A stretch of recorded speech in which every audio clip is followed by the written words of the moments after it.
Bismillah. Assalamualaikum warahmatullahi wabarakatuh.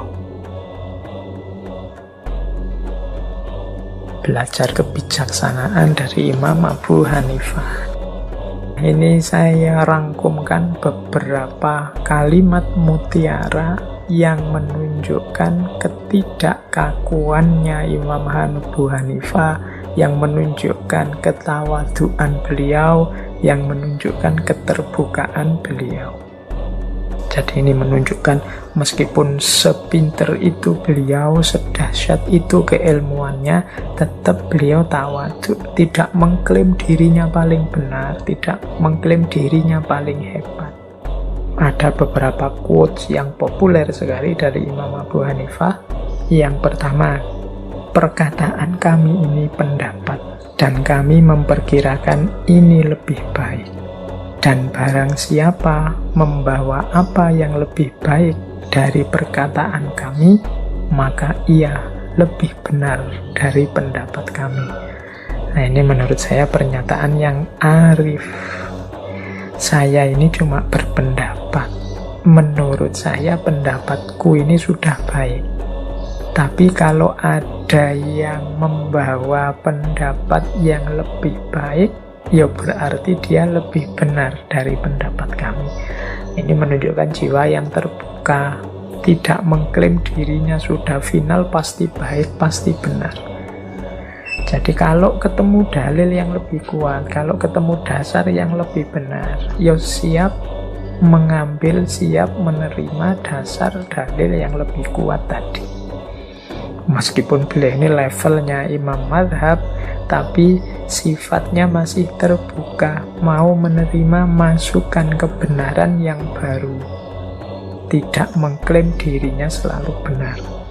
Ini menurut saya perlu diteladani. Kadang-kadang kita itu ilmu ini mau sidik baru ngerti 1-2 ayat, mengklaim dirinya sudah paham dan sangat paham tentang agama.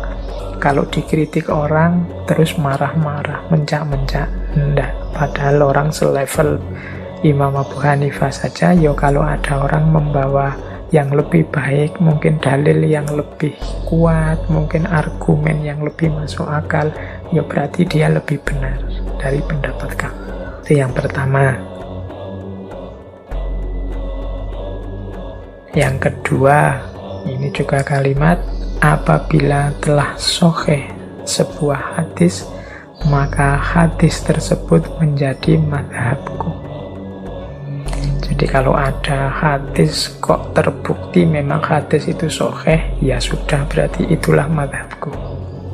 Nah, ini untuk mengkritisi orang-orang yang mengkritik beliau ini ahli ra'yu, mesti pakai akalnya saja. Enggak lah, kan di nomor 1 Al-Quran, nomor 2 Sunnah. Dan beliau sendiri bilang, ya kalau ada hadis sudah jelas sahih, ya berarti itu madhabku, itu saja.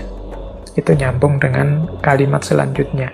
Apabila saya mengatakan sebuah pendapat yang menyelisihi kitab Allah dan hadis Rasulullah yang sahih, maka tinggalkanlah perkataanku. Jadi tidak mutlak perkataanku pasti benar. Kalau nanti ternyata terbukti, oh pendapatku ini nabrak Al-Quran, nabrak hadis yang sahih, ya sudah, katanya Imam Abu Hanifah, tinggalkan saja pendapatku, perkataanku. Oke, terus, tidak halal bagi seseorang untuk mengambil atau memakai pendapat kami selama dia tidak mengetahui dari dalil mana kami mengambil pendapat tersebut. Haram bagi orang yang tidak mengetahui dalilku, dia berfatwa dengan pendapatku. Jadi beliau tidak sekedar ingin diakui dan diikuti, tapi beliau ini ingin umat Islam itu ya cerdas, ya sadar dengan pilihan-pilihannya. Tidak cuma follower, tidak cuma mengikuti ini, mengikuti itu, tapi dia punya argumen, punya dasar mengapa dia ikut ini, ikut itu, dan dalilnya apa. Makanya Imam Abu Hanifah melarang orang hanya ikut saja tidak tahu dalilnya. Monggo kalau mau ikut pendapatku, mungkin dengan kata lain begitu, tapi lihat juga argumennya, lihat juga dalilnya yang digunakan. Jadi ikut percaya dengan tahu dalilnya, dengan ikut percaya dengan tidak tahu dalilnya, ya kualitasnya berbeda. Kalau yang pertama namanya taklid, kalau yang kedua namanya ittiba. Ittiba itu ikut dan tahu dalilnya. Kalau taklid itu pokoknya manut saja. Pendapatnya Imam Abu Hanifah apa? Ini, ya sudah saya ikut, itu manut saja. Tadi beliau punya fatwa-fatwa yang di depan tadi, wah cocok saya dengan Imam Abu Hanifah, saya ikutlah. Nah, itu yang tidak disukai oleh Imam Abu Hanifah. Mbok yo kamu cek dulu dalilnya, alasannya beliau berfatwa begitu. Biar hidup kita ini hidup yang sadar, bukan hanya hidup yang ikut-ikutan. Dan yang terakhir, beliau menyatakan, sesungguhnya kami adalah manusia biasa. Kami berpendapat pada hari ini dan kami rujuk atau kami batalkan pendapat tersebut pada pagi harinya atau esok harinya, mungkin maksudnya begitu. Jadi ini kesadaran yang tinggi dari Imam Abu Hanifah bahwa ya kita ini manusia, kita punya keterbatasan. Sepinter apapun kita tidak tahu segalanya, termasuk dalam agama. Maka sangat mungkin saat ini menurut kita yang benar adalah A, tapi besok ketemu dalil baru, ketemu data baru, ternyata yang benar adalah B. Ya kalau bertemu situasi semacam itu, ya jangan ragu-ragu untuk rujuk atau membatalkan kemarin yang terlanjur ngomong A. Tidak perlu gengsi dalam kebenaran dan kebaikan.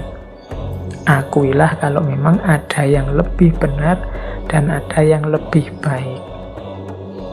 Tidak harus, tapi aliranku kan pendapatnya ini, pokoknya tetap ikut aliranku. Itu sering jadi bloknya, sering jadi penghalangnya kita menemukan kebenaran. Maka ya sudah, diakui saja, wong kita semua ini manusia, kadang-kadang keliru.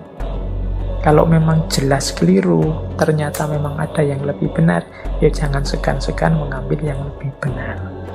Nah, ini kebijaksanaan yang dituntunkan oleh Imam Abu Hanifah.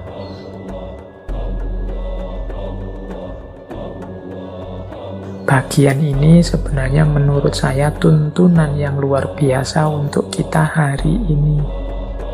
Banyak hari ini konflik-konflik terjadi hanya karena kita merasa diri kitalah yang paling benar. Kita tidak kuat kalau ada orang lain punya pandangan berbeda. Kita melihat orang yang berbeda pandangan itu seperti orang yang nantang kita atau orang yang ingin melawan kita. Padahal hakikatnya sekedar cuma berbeda saja. Dan tidak ada jaminan pendapat kita itu yang paling benar. Maka tetaplah terbuka, tetaplah tawadhu. Biar konflik yang tidak perlu, gegeran-gegeran yang menghabiskan energi, menghabiskan waktu, toh nanti akhirnya ya mari menghormati pandangan kita masing-masing. Berarti kemarin gegerannya hanya buang-buang energi saja. Jadi, nah kita ikuti kebijaksanaan dari Imam Abu Hanifah ini. Jadi ya saya ini manusia biasa. Kadang saya ngomong di satu hari, ternyata besoknya ada data baru, dalil baru yang lebih baik, lebih benar. Yuk, berarti pendapat itu yang kemarin sudah saya omongkan saatnya direvisi. Nah, jadi kan enak, tidak pakai ngotot, tidak pakai ngeyel. Oke, ini menurut saya kebijaksanaan dalam berpikir.